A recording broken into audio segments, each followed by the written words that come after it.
Assalamu alaikum, Quran Weekly.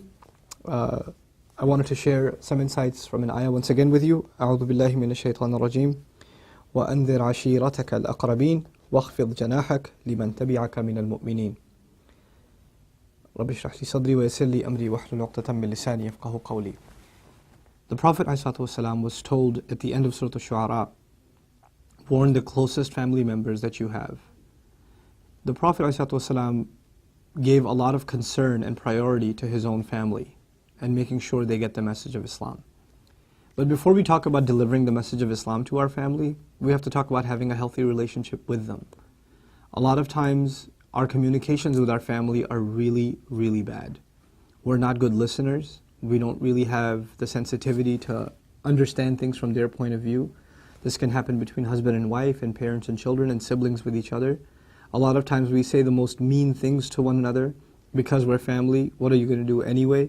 And because we know each other and we know each other that well, as a result, we know just the most hurtful things to say to one another, and it becomes a norm. So if someone says something hurtful, you know just what to respond with that will be equally, if not even more, hurtful.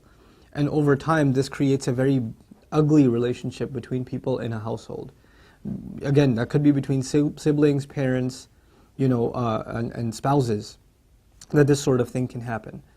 So we have to kind of, a lot of times, reassess and rethink the biggest priorities in our life. And really the gauge of what kind of person you are is how you are to your family. How are your relationships to the people that are the closest to you? You and I have a relationship with our employers, with friends, with people in our community, people we know professionally, people we know socially, etc., etc. But they only know a very small part of who we are. The people that know us most and we spend the most time with and are supposed to be the most important in our lives are our own family.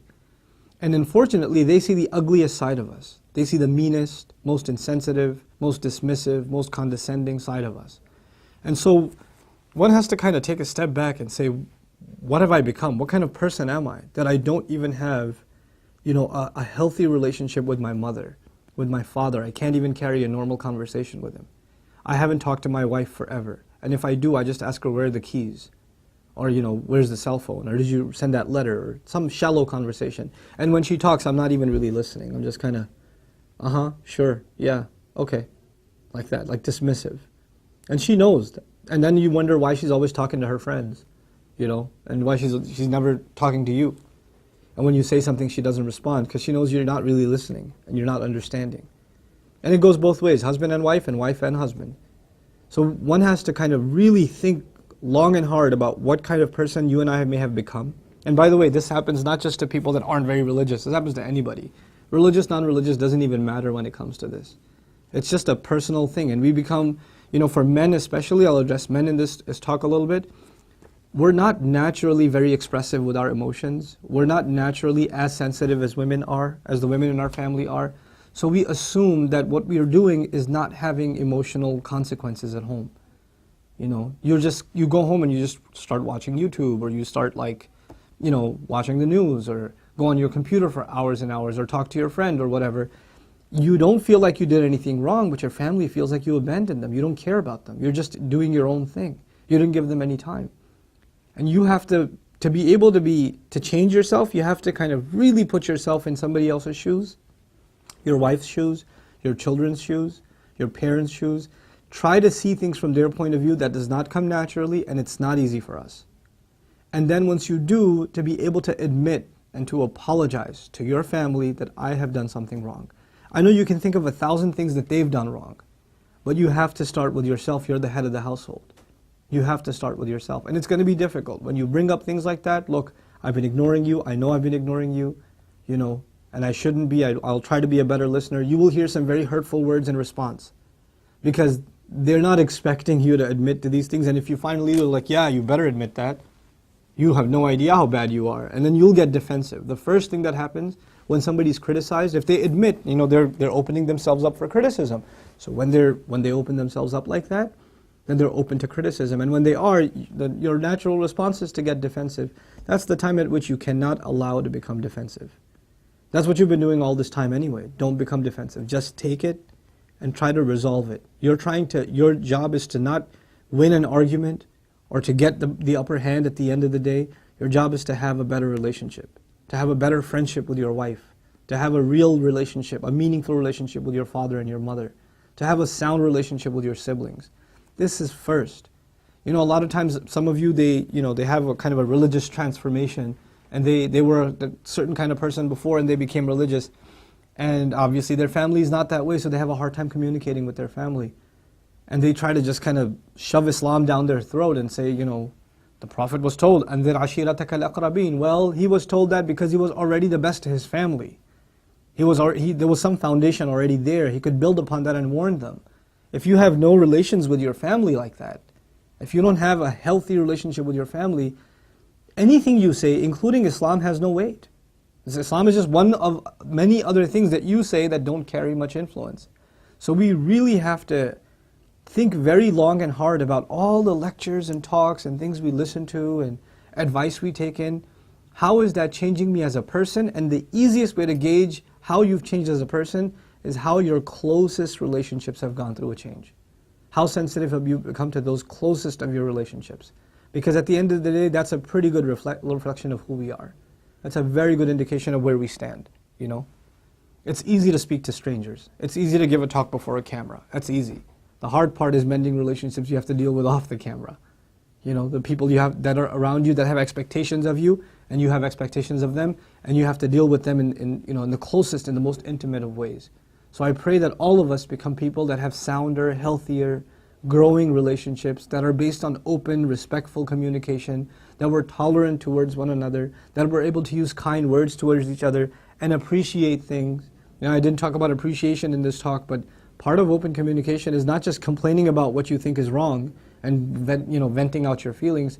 It's also acknowledging the good the other's done, to appreciate somebody's done something right, and that you really enjoyed it, or you really liked that they did that, or you're really grateful for them having done that.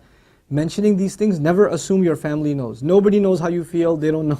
You don't know how they feel. They don't know how you feel. It has to be talked out. We have to become people of expressing our emotions. And in conclusion, I'll tell you, a lot of us, we come from backgrounds that are like Asian, Arab background, African background, where family structure has kind of a formality to it. And so expressing ourselves openly and emotionally is very difficult, because we have these really formal relationships sometimes. You have to cross that bound, you have to cross those lines, and you have to openly communicate, respectfully nonetheless, but you have to openly communicate in order for your relationships to get better. And never, ever, ever assume you know how the other person feels. Let them express themselves. Inshallah ta'ala, all of us will be able to create that environment in our homes that everybody feels comfortable talking. I'm reminded of Yaqub alayhi salam, how he made Yusuf alayhi salam feel comfortable, so much so that he can even tell him a dream. Like, what kid would think I should tell my dad a dream? Like, if something happened in the playground, I'm going to go tell my dad, Actually, I wouldn't even tell my dad. I'd tell my mom first. I wouldn't even tell dad. What kind of awesome dad is he? He makes his kid feel so comfortable that the kid sees a dream he didn't like, and he comes and tells his dad about it. And his dad doesn't even say, "Oh, you must have had a bad dinner last night. Just don't worry about it." He sits him down and he compliments him and he says, "This is amazing and you have a great future ahead of you."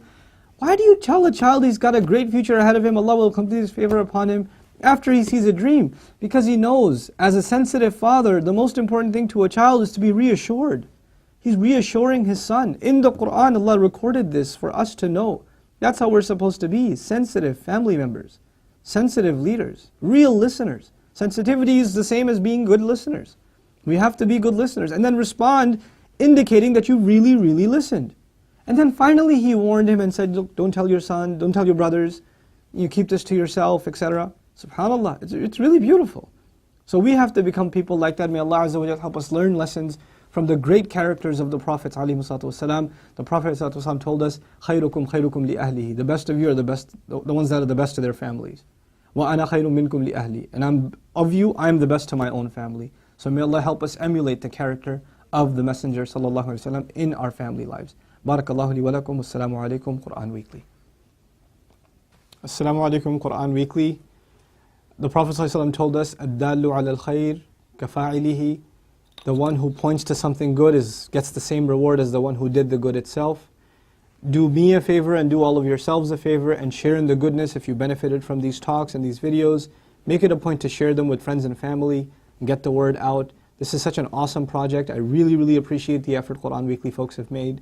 And I pray that Allah blesses them even more and brings even more and more good from them. These kinds of efforts, Allah tells us whoever doesn't thank the people hasn't thanked Allah. The hadith of the Prophet ﷺ teaches us that. So we should do that. We should appreciate the effort that's being made here. And the best way to appreciate their effort is to help them get more reward and get yourself more reward at the same time by spreading the word, inshaAllah ta'ala. Thank you again. Wassalamu alaikum. Assalamu alaikum. Quran Weekly. Do I have my mic on, by the way? Is it on? Working? It's working, sir.